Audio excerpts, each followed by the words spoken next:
Hi, fertility friends. Welcome back to my channel. And if you're new here, my name is Chrissy. I am a mom of, I'm a 41-year-old, going on 42-year-old mom of two, one IUI baby and one fresh transfer IVF baby. And today I am 16 weeks and 4 days pregnant. Last week on Wednesday was my 16th week checkup. Was pretty crazy, just the whole long day. And took a while for them to find the baby. But for the heartbeat Doppler, she was just running from it, but finally found it. And I did the spinal bifida blood test, and those results came back on Friday, and that was an all clear. So far, genetic testing, spinal bifida test is all clear. So all I am now is waiting on my 20-week scan to just give me a confirmation that it's still a girl, and to see if there's any anatomy issues. So that's pretty much what's left, I guess, to worry about or to think about or to see is just the anatomy. Is the heart fine, lungs, everything's where it's supposed to be. Anyway, this video I wanted to talk to you about, sorry about the no makeup and dark circles. I'm exhausted. I am still very, very much exhausted. There's not much nausea, but I could sleep for hours. But I have been getting up at 5:30 to do strength training Monday, Wednesday, Friday, and ride the stationary bike Tuesday, Thursday, and Saturday. And my weight gain at the doctor's office was only 2 pounds. Sorry, the camera.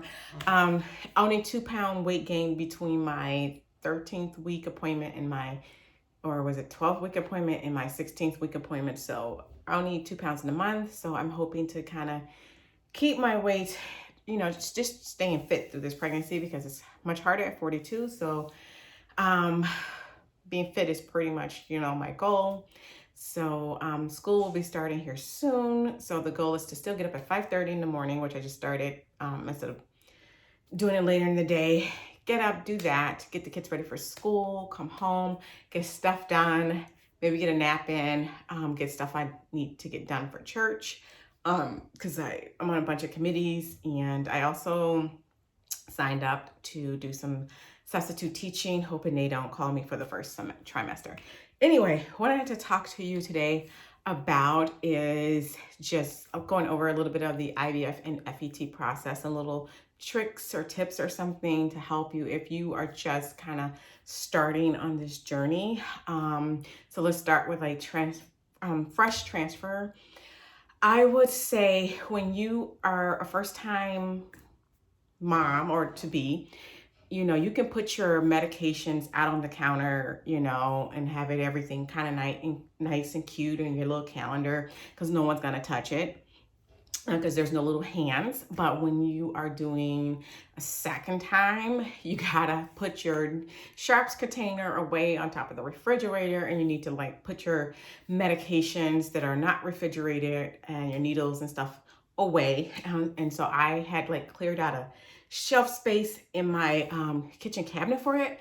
But I also went to Target and bought this little makeup thing, and I would put my needles down here, my POI little valve would go in either one of these components, and then I'd put some endometrium stuff. No, the endometrium stuff I left in my my bathroom, because that was at night.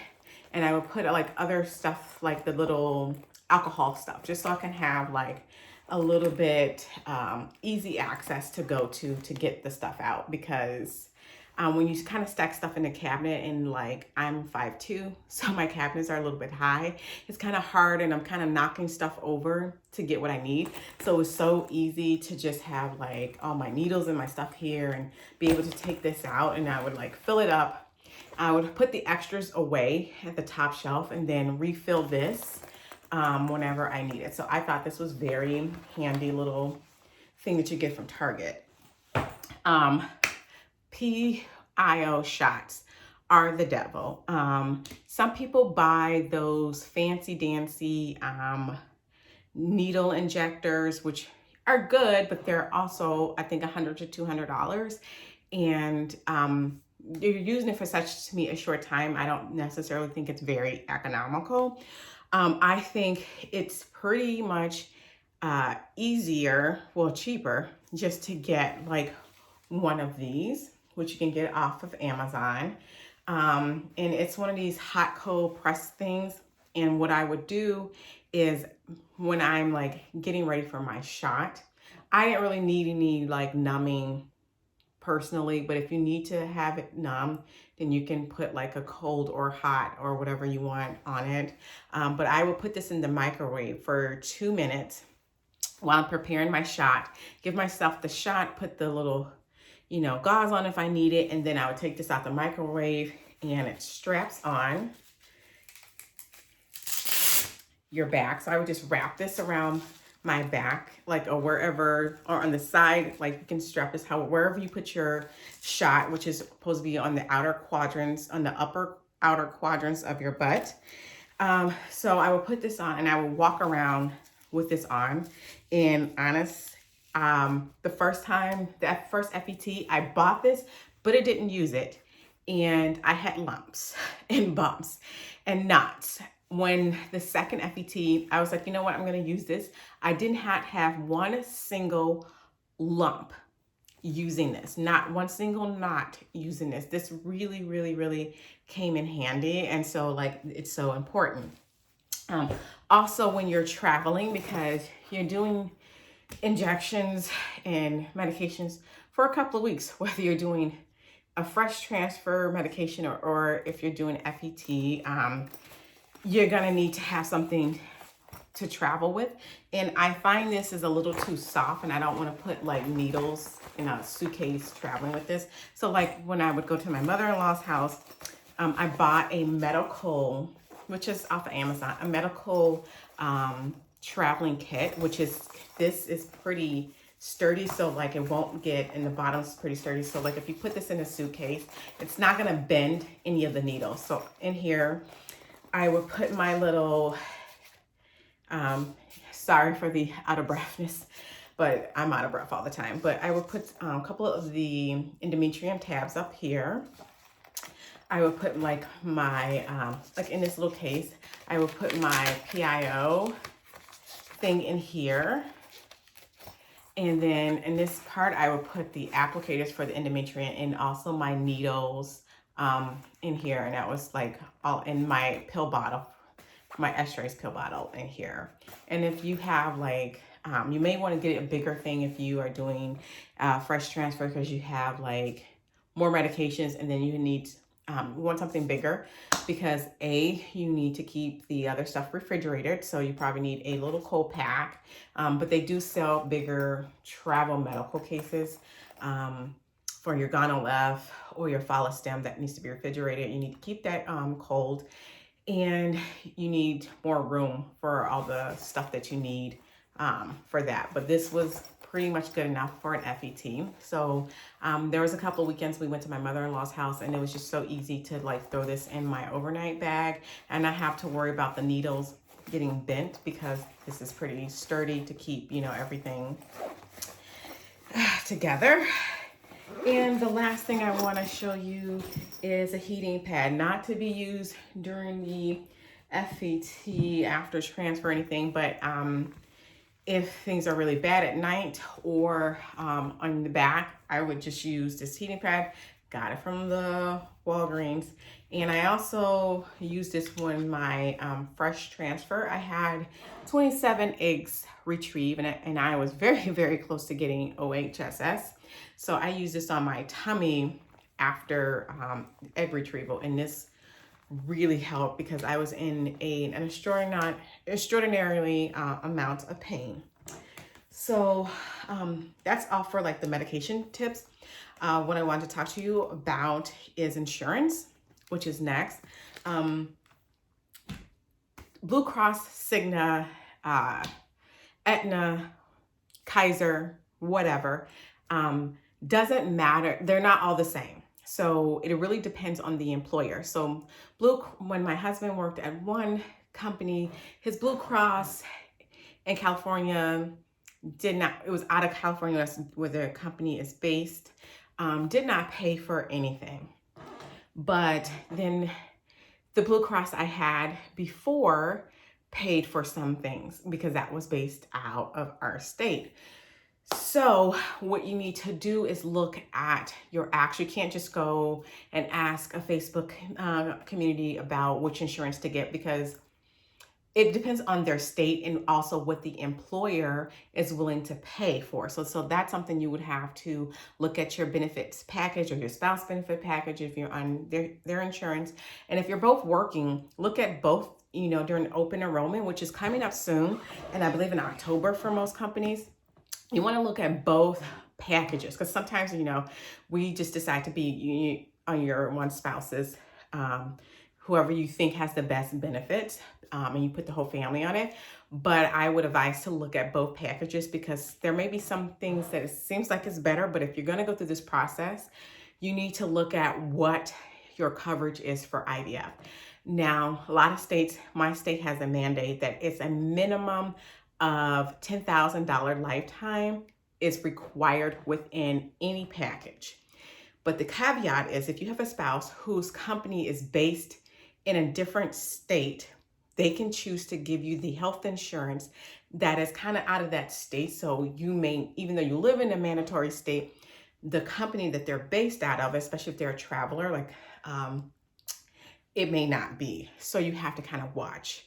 So I'll go over my insurance. I was in wealth management, and at the time, I can't remember what my insurance carrier was. I want to say Aetna. That insurance I had to have with my son. I did IUI. I had to do I have to be diagnosed with something, which was PCOS, and I had to do 3 IUIs before it was 80% coverage before I can do IVF. And when it came to IVF, I think I had 8 rounds of egg retrievals and 8 rounds of transfers or something. I know it was at least 8 rounds of egg retrievals that they were willing to pay for, and then how many, I think, transfers. So that was a pretty good deal, except for we had to, go through the hoops with the IUI, or whatever. But we were lucky that we got pregnant with the IUI. Then I left my job and then went up to my husband's coverage, and he was at he's not at the same place he is now. But at that time, at that employer, when we wanted to have my son, who was a fresh transfer, his coverage was the Illinois $10,000 lifetime. That's it. All you get is $10,000 coverage. So for that coverage, so what I chose to do to make it more economical was talk with the financial counselor. And I said, you know what, I'm going to pay out of pocket all of the medication, which came to $5,000. And I did it through the pharmacy at the hospital because they gave me a discount. Now I had looked at, there's lots of pharmacies, and if you have coverage that doesn't pay for medications, you can go online and look at Freedom Pharmacy. There's a whole bunch of pharmacies, and you can compare and contrast. What is the Menopur? What is the Follistim? What is the Gonalep? What is the Lupron? Look at what their, how much it costs from these pharmacies, and you can pick and choose, decide if you're out of pocket, which one is going to give you the most bang for your buck. But at the time, because I was going through this, all of my thing is through the same hospital system, they had discounts to just go through the Walgreens at the hospital. So that's what I did. Medication came out a little under $5,000, which was going to be comparable to the online pharmacies. But the thing was that I knew that I can pick it up and didn't have to wait for stuff to be shipped, which made me feel more comfortable, because if I needed more Menopur, I didn't want to have to be nervous about being shipped, because I knew that specialty pharmacy at the hospital would have a carrier drive the medication I needed to my home on that day that I needed. So I didn't have to do I need to order ahead or do anything? It's and even this round, I used the same pharmacy, and anything that I needed was delivered to my home personally by a courier. So that was really nice. I didn't have to think about, okay, how many days I need for shipping, you know what I mean? If I'm going to run out, and how that's going to, affect my medication. Like, I could just be like, oh, I'm out today. Let me call, and it's going to be here today. So for that, my balance. So then I used the whole $10,000 towards well, 2,500 of that was, we did another IUI, which failed.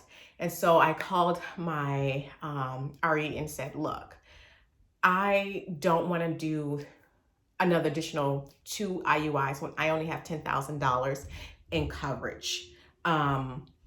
So I need to just move on to IVF. Can I do that? Is this new health plan requiring 3 IUIs? And then she looked and found that, nope, I can go straight on to IVF. So I ended up having to pay, because I used that $2,500 for an IUI. I had to pay, I gave them the whole $10,000 for all of the stuff I needed for the IVF, the exception of the medication, which is out of pocket. And then I had to pay them a balance of $2,500 left, because the whole thing actually cost 10 grand from start to finish. It was exactly 10 grand.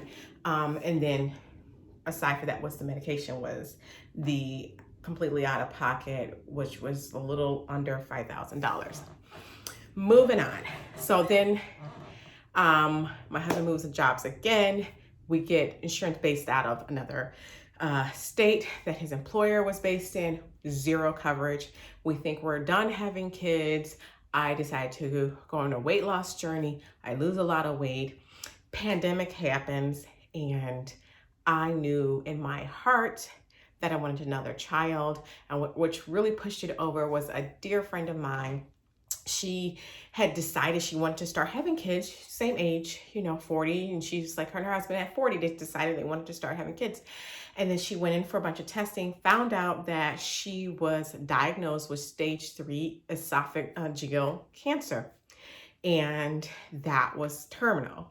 So she journaled, and she shared her journal with us about how she, regretted waiting to have children, and now she wanted to have children, and now she has to go through all this cancer treatment. It was very heart-wrenching, and that was a very much confirmation and conviction that you don't know how much longer you have. You don't know what's to come. If this is something in your heart, you need to pursue it. And I prayed about it, and I asked God, like, if this is not something that we're supposed to do, take this desire away. And the desire to have kids was more and more and more. And then when she was towards the end of life, we were like, you know what? Tomorrow's not promised. We need to do this. And the month she died, which was last September, we called the RE and said, we're gonna do this. We're gonna pull the trigger. We had about, I want to say, 8 or 9 embryos on ice.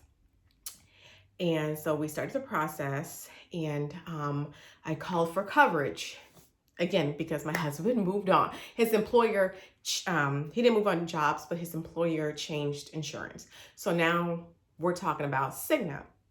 Well, this Cigna was based out of our state, but it was the best coverage out of all of the other coverages. It paid at 100%. I only had to pay $250 out of pocket. That is it, towards my deductible, and it was covered at 100%. Any IVF or FET, didn't need a diagnosis. Just jump in and do what you need to get done, which is like fantastic and not necessarily always heard of. So we paid the $250. That was it. Medications were covered at 100%. The only thing I had to pay was the $16 for the courier to drop the medication off, or I could pick it up at the pharmacy at the hospital, but it's downtown, so it would cost me money to park. It actually came out the same. Either you pay $15 for parking, or you pay the $15, $16 for the courier to come to your house. You choose.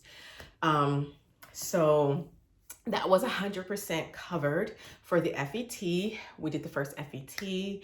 And then, we ended up with a miscarriage. I just found out because I never really asked what was the issue, but the baby had trisomy I forgot. I can't remember if it was 13 or 16 or something, but it or trisomy 9 or something. I can't, or don't quote me. But there was a trisomy. So we decided to pull all of the embryos out of um, the frozen storage and have them biopsy and test it. Well, that the insurance company, you know what? I didn't even call them and ask them they were going to pay for, because I just assumed that they didn't pay for it. So we had to pay for that.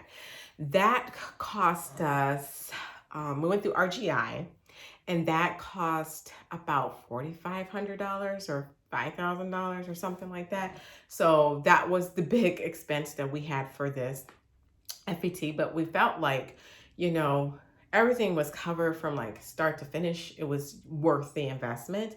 And come to find out, of the, I think, yeah, we had 7 left at that point, and only embryo number 3 and only embryo number 5 were fine, and the rest were not compatible to life. Just generally, like, there's a trisomy where majority of the pregnancies end at 9 weeks. I cannot remember. I wish I remember, but there's a trisomy where all pregnancies tend to end around the 9th week. And that's what all of the rest of them had. So we put back embryo number 3, and here we are today.